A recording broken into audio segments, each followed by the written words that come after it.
हरे कृष्णा, राधे राधे। हम सभी साधक श्री चैतन्य चरितावली श्रवण कर रहे हैं। प्रसंग है ठाकुर नरोत्तम दास जी।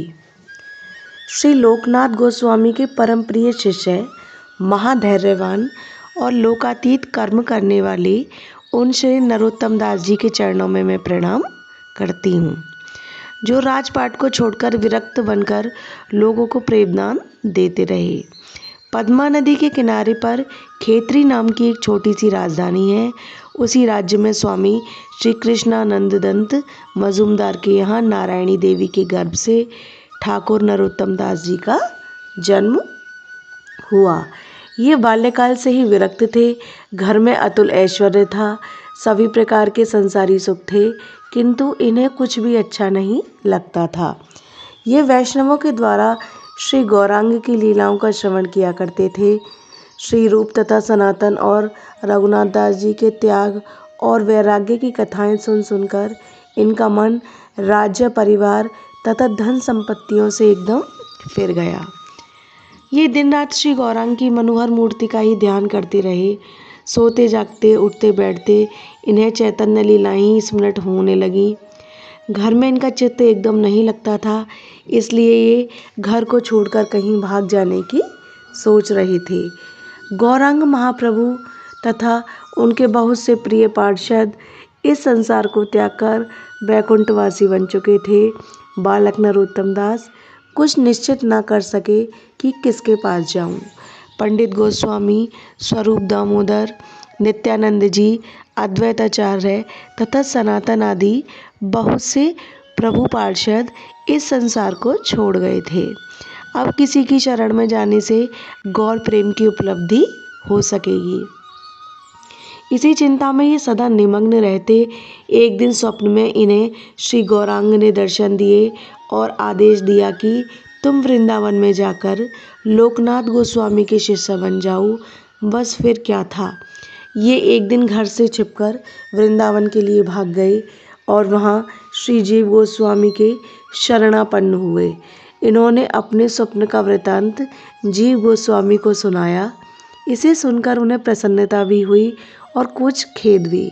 प्रसन्नता तो इनके राजपाट, धनधान्य तथा कुटुंब परिवार के परित्याग और वैराग्य के कारण हुई। खेद इस बात का हुआ कि लोकनाथ गोस्वामी किसी को शिष्य बनाते ही नहीं। शिष्य न बनाने का उनका कठोर नियम है। श्री लोकनाथ गोस्वामी और भूगर्भ गोस्वामी दोनों ही महाप्रभु के संन्यास लेने से पूर्व ही उनकी आज्ञा से वृंदावन में आकर चीरघाट पर एक कुंज कुटीर बनाकर साधन भजन करते थे। लोकनाथ गोस्वामी का वैराग्य बड़ा ही अलौकिक था। वे कभी किसी से व्यर्थ की बातें नहीं करते। प्राय वे सदा मौन से ही बने रहते। शांत एकांत स्थान में वे चुपचाप भजन करते रहते।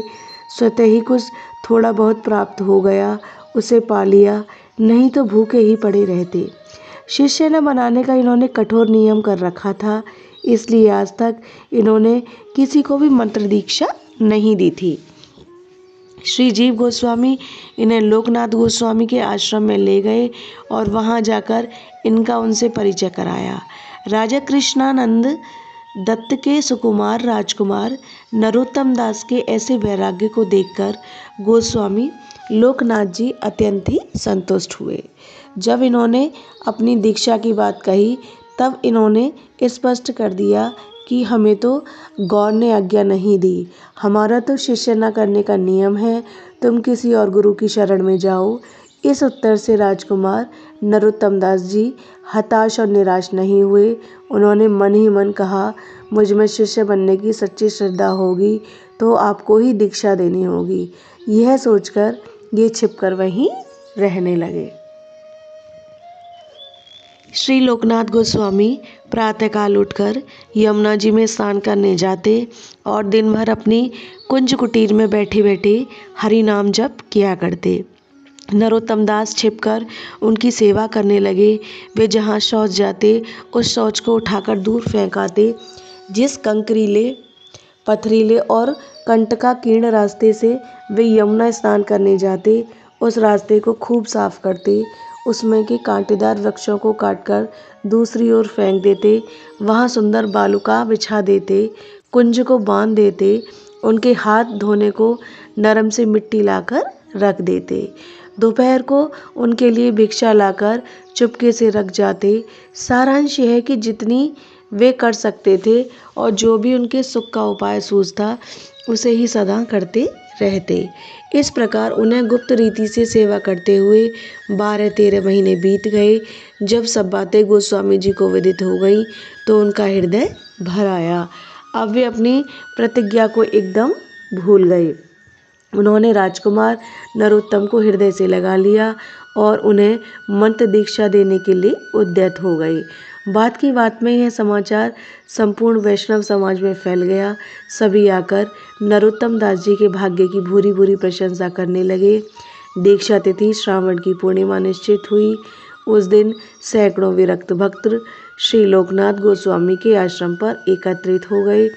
जीव गोस्वामी ने माला पहनाकर नरोत्तम दास जी को गुरु के चरणों में भेजा।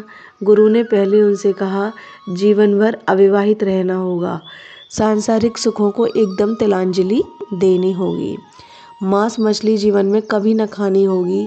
नतमस्तक होकर नरोत्तम दास जी ने सभी बातें स्वीकार की। तब गोस्वामी जी ने इन्हें विधिवत दीक्षा दी। नरोत्तम ठाकुर का अब पुनर्जन्म हो गया। उन्होंने श्रद्धा भक्ति के सहित सभी उपस्थित वैष्णवों की चरण वंदना की, गुरुदेव की पदधूलि मस्तक पर चढ़ाई और वे उन्हीं की आज्ञा से श्री जीव गोस्वामी के समीप रहकर भक्ति शास्त्र की शिक्षा प्राप्त करते रहे। कालांतर में श्री जीव गोस्वामी ने इन्हें और श्यामानंद तथा श्रीनिवासाचार्य को भक्ति मार्ग का प्रचार करने के निमित्त गौड़ देश को भेजा।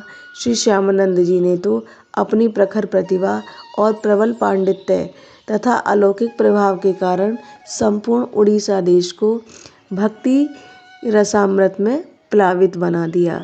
श्रीनिवासाचार्य ने वैष्णव समाज में नवीन जागृति पैदा की और नरोत्तम ठाकुर ने शिथिल होते हुए वैष्णव धर्म को फिर से प्रभावान्वित बना दिया।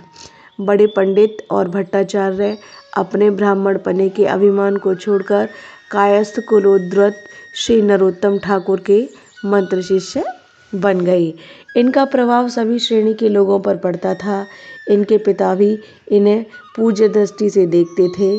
उन्होंने इन्हीं के आदेशानुसार श्री गौरांग महाप्रभु का एक बड़ा भारी मंदिर बनवाया और उसमें श्री गौरांग और